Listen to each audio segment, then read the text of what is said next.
This is our disturbing content where discretion is highly advised. ఈ కథను మిమ్మల్ని కాస్త కలవరపరచొచ్చు. దీనికి సంబంధించి తగిన జాగ్రత్తలు తీసుకోవాలని ఆర్టీవీ సూచించడం జరుగుతోంది. బ్రేకింగ్ న్యూస్ చూస్తున్నాం. సంచలనం రేపుతోంది ఫోక్ సింగర్ రాజు మరణం. భార్య వేధింపులతో ప్రాణాలు తీసుకున్నాడు ఫోక్ సింగర్ గడ్డం రాజు. చనిపోయే ముందు భార్యకు రాజు చివరి ఫోన్ కాల్ చేశాడు. ఆ కాన్వర్సేషన్ కన్నీళ్లు తెప్పిస్తోంది. కన్నీళ్లు తెప్పిస్తున్నాయి గడ్డం రాజు చివరి మాటలు. సౌందర్య, ఇదే నీకు లాస్ట్ కాల్ అంటూ కూడా ఆ కాన్వర్సేషన్లో చెప్పుకొచ్చాడు. అన్ని విధాలా హ్యాపీగా ఉండు అంటూ చెప్పుకొచ్చాడు. మంచిగా జాబ్ చేసుకో, ఇంట్లో వాళ్ళను చూసుకో, మంచిగా బతుకు, చల్లగా ఉండు, జాగ్రత్త, బాయ్ అంటూ చెప్పుకొచ్చాడు. ఈ నేపథ్యంలో ఒకసారి కాన్వర్సేషన్ చూద్దాం. ఆ కాన్వర్సేషన్ చూసిన తర్వాత ఇన్ డీటెయిల్గా మాట్లాడుకునే ప్రయత్నం చేద్దాం. ఫోక్ సింగర్ రాజు తన భార్యతో ఏమన్నాడు ఇప్పుడు చూద్దాం. మీ తల్లి ఇక్కడ కలిసి ఉండేట్టునే చూసుకో, హైదరాబాద్ ఉండటమే చూసుకో, అన్ని విధాలు హ్యాపీగా ఉండవు. నువ్వే అన్నావు కదా, ఇప్పుడు నువ్వే ఎందుకు అన్నావు కదా, రికార్డింగ్ ఎందుకు చేసుకుంటున్నావు నువ్వు? లేదు, ఇంకా ఇదే లాస్ట్, అందుకని నువ్వే కదా ఇప్పుడు లొల్లి పెట్టుకున్నది నాతోని. సరేలే ఉండవు, రికార్డింగ్ ఏం లేదు కానీ జాగ్రత్త, బాయ్. పండుగ మంచిగా సెలబ్రేట్ చేసుకో, మంచిగా బతుకు, మంచిగా జాబ్ చేసుకో, ఇంట్లో మంచిగా పోసి మంచిగా ఉండు, సరేనా? నీకు మొగుళ్ళు సెట్ గారు నీకు ఖచ్చితంగా, సరేనా? నీకు మొగుళ్ళు సెట్ గారు నీకు ఖచ్చితంగా, సరేనా? బాయ్. కూడా మీ తల్లి ఇక్కడ కలిసి ఉండేట్టునే చూసుకో, హైదరాబాద్ ఉండటమే చూసుకో, అన్ని విధాలు హ్యాపీగా ఉండవు. నువ్వే అన్నావు కదా, ఇప్పుడు నువ్వే ఎందుకు అన్నావు కదా, రికార్డింగ్ ఎందుకు చేసుకుంటున్నావు నువ్వు? లేదు, ఇంకా ఇదే లాస్ట్, అందుకని నువ్వే కదా ఇప్పుడు లొల్లి పెట్టుకున్నది నాతోని. సరేలే ఉండవు, రికార్డింగ్ ఏం లేదు కానీ జాగ్రత్త, బాయ్. పండుగ మంచిగా సెలబ్రేట్ చేసుకో, మంచిగా బతుకు, మంచిగా జాబ్ చేసుకో, ఇంట్లో మంచిగా పోసి మంచిగా ఉండు, సరేనా? నీకు మొగుళ్ళు సెట్ గారు నీకు ఖచ్చితంగా, సరేనా? నీకు మొగుళ్ళు సెట్ గారు నీకు ఖచ్చితంగా, సరేనా? బాయ్. సో చూడొచ్చు, కాల్ స్టార్టింగ్లో ఒక మాట అనడం జరిగింది. రికార్డ్ ఎందుకు చేసుకుంటున్నావు అని చెప్పి అడిగిన సిచ్యువేషన్. సో వాళ్ళిద్దరి మధ్య వాగ్వాదాలు జరుగుతున్నాయి, వాళ్ళిద్దరి మధ్య ఇష్యూస్ ఉన్నాయి అనే అంశానికి సంబంధించి తీవ్రమైన చర్చ జరుగుతున్న తరుణంలో ఎస్, వాళ్ళిద్దరి మధ్య ఆ ఇష్యూస్ అంటే ఇద్దరి మధ్య కూడా ఆ వివాదాలు కావచ్చు, విభేదాలు కావచ్చు, లేకపోతే వాళ్ళిద్దరి మధ్య మాటలు తూటాలు లాంటి ఆ సందర్భం ఉంది అని అనడానికి బహుశా ఈ ఆడియో కాల్ ఒకటి సరిపోతుందేమో. ఎందుకంటే వాళ్ళిద్దరి మధ్య ఆ ఇష్యూస్ ఏ స్థాయికి వెళ్ళిపోయి అనడానికి జస్ట్ ఎగ్జాంపుల్ మాత్రం అది. ఎందుకంటే ఆ ఆడియో కాల్ కాన్వర్సేషన్ స్టార్టింగ్లో వింటే కనుక నువ్వే కదా లొల్లి పెట్టుకుంది అంటూ కూడా ఆమె అంటూ ఉంటుంది. సో ఏదేమైనప్పటికీ అంటూ కూడా తినంటూ ఉంటాడు. ఇదే లాస్ట్ కాల్ అంటాడు, అన్ని విధాలుగా హ్యాపీగా ఉండు అంటాడు, మంచిగా జాబ్ చేసుకో, ఇంట్లో వాళ్ళని చూసుకో అంటాడు, మంచిగా బతుకు, చల్లగా ఉండు, జాగ్రత్త, బాయ్ అంటాడు. సో బహుశా ఆ కాన్వర్సేషన్కి సంబంధించి వెంటనే సదరు మహిళ రాజు భార్య వెంటనే రియాక్ట్ అయ్యి ఇటు పోలీసులకి చెప్పడమో లేకపోతే తనకు సన్నిహితులకు చెప్పడమో, ఒకవేళ వెంటనే యాక్షన్లోకి దిగుంటే కనుక బహుశా దిగిందో లేదో తెలియాలి, ఇంకా డీటెయిల్గా తెలియాలి. ఒకవేళ వెంటనే కనుక రికార్డ్ చేస్తున్నాడు, ఇదే లాస్ట్ కాల్ అంటున్నాడు, భయం వేస్తుందని చెప్పి ఎవరికైనా చెప్పుండి ఉంటే కనుక బహుశా కాపాడుకునే ప్రయత్నం చేసేవారేమో.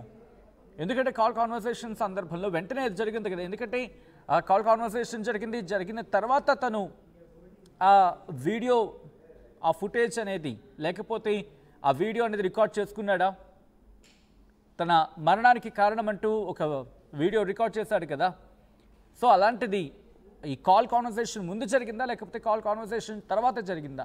ఒకవేళ కాల్ కాన్వర్సేషన్ తర్వాత కనుక జరిగి ఉండుంటే టైం ఉంటుంది. అంటే ఒకవేళ వెంటనే ఆమె కనుక రియాక్ట్ అయ్యి వెంటనే అందరినీ అలర్ట్ చేస్తుంటే, ఎవరికైనా చెప్పి ఉండుంటే కాపాడుకోవడానికి సమయం ఉంది కదా. లేదు కాదు కూడదనుకునే సందర్భంలో అవకాశం ఉంటుంది కదా, ఎక్కడో దగ్గర కొన ప్రాణాలతో ఉన్నా కూడా కాపాడుకునే అవకాశం ఉంటుంది కదా. సో పోనీ దానికన్నా ముందే చేశాడు అనుకుందాం, అంటే ఆ వీడియో కాల్ కాన్వర్సేషన్ ముందే చేశాడు అనుకుందాం. బట్ ఆడియో ప్రకారం చూస్తూ ఉంటే కనుక ఇది ఎందుకు కాల్ కాన్వర్సేషన్ తర్వాతే జరిగింది, కాల్ కాన్వర్సేషన్ తర్వాతే జరిగిన తర్వాతే తను ప్రాణాలు తీసుకున్నాడు అనేది ఎందుకో కొడుతూ ఉంటుంది కదా. సో రాజు మరణం వెనకాల ఏమై ఉంటుంది? మరి ముఖ్యంగా ఆ మహిళతో, తన భార్యతో మాట్లాడుతున్న సందర్భంలో ఒకసారి ఆడియో మళ్ళీ క్లీన్గా వినే ప్రయత్నం చేద్దాం. స్టార్టింగ్ మీరు వినండి. ఎందుకు రికార్డ్ చేస్తామని చెప్పి ఆమె అడుగుతుంది. రికార్డింగ్ లాంటిది ఏం లేదంటాడు, అని అర్థం వచ్చేలా అంటాడు. ఒక్కసారి ఆ కాన్వర్సేషన్ చూద్దాం. ఫోన్లో ఏం మాట్లాడుకున్నారండి? ఇది మీ తల్లి ఇక్కడ కలిసి ఉండేట్టునే చూసుకో, హైదరాబాద్ ఉండటమే చూసుకో, అన్ని విధాలు హ్యాపీగా ఉండవు. నువ్వే అన్నావు కదా ఇప్పుడు, నువ్వే ఎందుకోమన్నావు కదా, రికార్డింగ్ ఎందుకు చేసుకుంటున్నావు నువ్వు? లేదు ఇంకా ఇదే లాస్ట్ అందుకని. నువ్వే కదా ఇప్పుడు లొల్లి పెట్టుకున్నది నాతోని. సరేలే ఉండు, రికార్డింగ్ ఏం లేదు కానీ జాగ్రత్త బాయ్. పండుగ మంచిగా సెలబ్రేట్ చేసుకో, మంచిగా బతుకు, మంచిగా జాబ్ చేసుకో, ఇంట్లో మంచిగా పోసి మంచిగా ఉండు. సరేనా? నీకు మొగుళ్ళు సెట్ గారు నీకు ఖచ్చితంగా. సరేనా? నీకు మొగుళ్ళు సెట్ గారు నీకు ఖచ్చితంగా. సరేనా? బాయ్. కూడా మీ తల్లి ఇక్కడ మీరు చూడొచ్చు, స్టార్టింగ్లో హైదరాబాద్లో ఉండేటోళ్ళని చూసుకో, నువ్వే కదా వెళ్ళిపోమని చెప్పావని చెప్పి తను అంటుంది. ఆ తర్వాత నువ్వే లొల్లు పెట్టుకున్నావు కదా, ఎందుకు రికార్డ్ చేస్తున్నావు అని చెప్పి అంటారు. సో అంటే ఏదో జరిగింది ఆ టైంకి సంబంధించి. ఆ రోజు వాళ్ళిద్దరి మధ్య ఏదో గొడవ జరిగింది. అసలు ఆ గొడవ ఏం జరిగింది అనేది బహుశా ఆమె బయటకు వచ్చి చెప్పడమో లేకపోతే ఆ కుటుంబానికి చెప్పడమో, అయితే ఇన్వెస్టిగేషన్లు బయటికి రావడమో జరిగితే తప్ప బహుశా క్లారిటీ వచ్చే అవకాశం ఇక్కడ కనిపించట్లేదు. సో దీనికి సంబంధించి డీటెయిల్గా మాట్లాడుకునే ప్రయత్నం చేద్దాం. మా ప్రతినిధి చంద్రశేఖర్ అప్డేట్స్ అందించేందుకు సిద్ధంగా ఉన్నారు. చంద్రశేఖర్, ఈ ఘటనకు సంబంధించి లేటెస్ట్ అప్డేట్ ఏంటి? మరి ముఖ్యంగా ఇన్వెస్టిగేషన్ ఎంతవరకు వచ్చింది? ఆ కుటుంబం ఏమంటుంది? ఎందుకంటే ఆ కుటుంబంతో మీరు మాట్లాడారు, లేటెస్ట్ అప్డేట్స్ ఏంటి? అంటే ఆయనకి ప్రాణం, యూట్యూబ్ అంటే చాలా ఇష్టం, డ్యాన్సు, నటన, యూట్యూబ్ ప్రాణం. ఇవన్నిటిని వదులుకొని అన్నిటికన్నా అంతకన్నా ఎక్కువగా ప్రేమించాడు. పెద్దలను ఒప్పించి పెళ్లి చేసుకున్నాడు. పెళ్ళాడిన 6 మాసాల్లోనే గొడవలు స్టార్ట్ అయ్యాయి.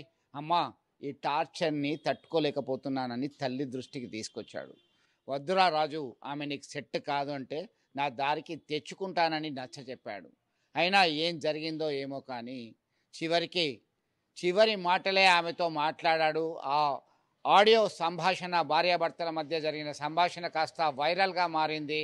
ఇదే నీకు చివరి కాల్, నీకు మొగోళ్ళు సరిపోదు, నువ్వు మంచిగానే ఉండు, ఎవరిని చేసుకున్నా సరిగా ఉండు, ఇప్పటికైనా బాయ్ అంటూ ఆయన ఇక మనకు కనబడకుండా పోయినటువంటి వ్యక్తి ఆయన గడ్డం రాజు. పెద్దపల్లి జిల్లా కాల్వ శ్రీరాంపూర్ మండలం జఫర్ ఖాన్ పేటకు చెందినటువంటి యూట్యూబర్కి సంబంధించినటువంటి మాటలు ఇప్పుడు వైరల్గా మారాయి. ఇప్పటికే వాళ్ళ అన్నయ్య ఇచ్చినటువంటి ఫిర్యాదు మేరకి ఖైరతాబాద్ పోలీస్ స్టేషన్లో కేసు నమోదు చేసి దర్యాప్తు చేస్తున్నారు పోలీసులు. మొత్తం మీద కుటుంబ సభ్యులు, ఆ స్థానికులు చెప్పినటువంటి వివరాల మేరకి ఆమె తరచూ ఇతరులతో సంభాషించేది, అది వద్దు అని వారించేవాడు. ఇలా గొడవలు చిలికి గాలివానగా మారాయి. ఆయన ఇక మిగిలి లేరు అనే దానిక వెళ్ళి పాల్పడినటువంటి ఘటన విషాదాన్ని నింపింది. మొత్తం మీద ఇది కాస్త ఇప్పటికీ కోలుకుంటా పోయింది. మిత్రులు, దగ్గరి చుట్టాలు, గ్రామస్తులు, ఆయన స్నేహితులందరూ సైతం అయ్యో ఇంత పని చేస్తావా నువ్వు, ఇట్లా చేసేది కాకుండే అని చెప్పి సానుభూతి చెప్తున్నారు. ఖచ్చితంగా ఆమెకి శిక్ష పడాల్సిందే అని చెప్పి డిమాండ్ చేస్తున్నటువంటి పరిస్థితి. మొత్తం మీద ఇలాంటి ఘటనలు రోజు రోజుకు పెరుగుతూనే ఉన్నాయి. ఇక్కడ అక్కడ అనే తేడా లేకుండా అనేక సందర్భాల్లో మగవాళ్ళు ఇబ్బందులు ఎదుర్కొంటున్నారని చెప్పేసి ఆవేదన వ్యక్తం చేస్తున్నటువంటి పరిస్థితి ఆ గ్రామంలో కనబడుతుంది. ఎలా ఉండబోతుంది, ఏం చేయబోతున్నారు, ఎలాంటి చర్యలు ఉండబోతున్నాయని సర్వత్రా ఆసక్తికరమైన చర్చ జరుగుతుంది. మరొక వైపు ఖచ్చితంగా నీ భర్త పోతే నీవు రావా, కనీసం చివరి చూపుకు కూడా రావా, అంత కానివాడైపోయాడా, నిన్ను ఇష్టపడ్డాడు, అందరు వద్దన్నా నేను సర్దుకుంటాను, నా దారికి తెచ్చుకుంటానని ప్రాణం కన్నా మిన్నగా ప్రేమించాడు. నువ్వు వద్దంటే పాటలు మానేశాడు, డ్యాన్స్ మానేశాడు, యూట్యూబ్లో నటించడం మానేశాడు. అన్నీ వదులుకొని నువ్వే సర్వస్వం అనుకున్న తర్వాత చివరికి ఆయనకు మిగిలింది ఇదేనా అని చెప్పి సూటిగా ప్రశ్నిస్తుంది ఆ గ్రామస్తులు, ఆ కుటుంబ సభ్యులు అంతా. మరి ఏం చేయబోతున్నారు, ఏం జరగబోతుంది అనేది ఆసక్తికరమైనటువంటి రైట్ చంద్రశేఖర్, చూసారుగా అక్కడ ఎటువంటి పరిస్థితి ఉందనేది. ఆ కుటుంబం అఫ్కోర్స్ ఆర్టీవీ వాళ్ళతో మాట్లాడింది, ఆ కుటుంబంతో మాట్లాడింది. యూట్యూబ్ని అమ్మించేలా, తనకున్న యూట్యూబ్ని అమ్మేలా చేసింది అంటూ కూడా కుటుంబం ఆరోపిస్తున్న సందర్భం. మరి ముఖ్యంగా ఒక్కసారి ఆ రోజు ఆ విజువల్స్కి వెళ్ళే ప్రయత్నం చేద్దాం. ఎందుకంటే మృతి చెందిన తర్వాత, రాజు మృతి తర్వాత ఆ భౌతికాయాన్ని చూసి వాళ్ళందరూ కూడా కన్నీటి పర్యంతమయ్యారు. ఆయన తోటి స్నేహితులు కావచ్చు, ఆయన సన్నిహితులు కావచ్చు.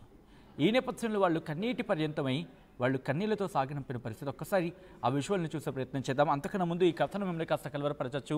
అయితే మిమ్మల్ని కలవరపడ గురి చేయడం ఆర్టీవీ ఉద్దేశం కాదు, కానీ ఇటువంటి కథనాలు చూసినప్పుడు కాస్త కలవరపడ గురే అవకాశం ఉంటుంది కాబట్టి దీనికి సంబంధించి తగిన జాగ్రత్తలు తీసుకోవాలని ఆర్టీవీ సూచించడం జరుగుతోంది. This is a receiving content, viewer discretion is highly advised. ఒకసారి ఆ దృశ్యాలు చూద్దాం.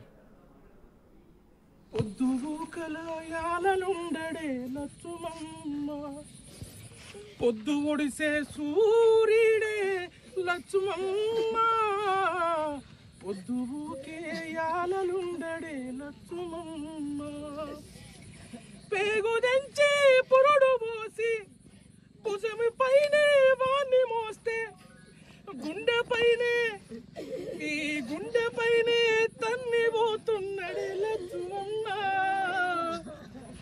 మన రామ చక్కని రాజయ్యేడే లచ్చుమమ్మ నీ చిన్న కొడుకు ఏడున్నాడే లచ్చుమమ్మ నీ కుడి రెక్క ఇరిగి పాయనే ఓ బాపు అందుకే నువ్వు కూలిపోతున్నవా నా బాపు అందుకే నువ్వు కూలిపోతున్నవా నా బాపు బడికి బొమ్మని మంకు పడితే బరిగతోనే నువ్వు కొడితే పొద్దు కలయాలనుండడే కూడా మీ తల్లి ఇక్కడ కలిసి ఉండేట్టునే చూసుకో, హైదరాబాద్ ఉండటమే చూసుకో, అన్ని విధాలు హ్యాపీగా ఉండవు.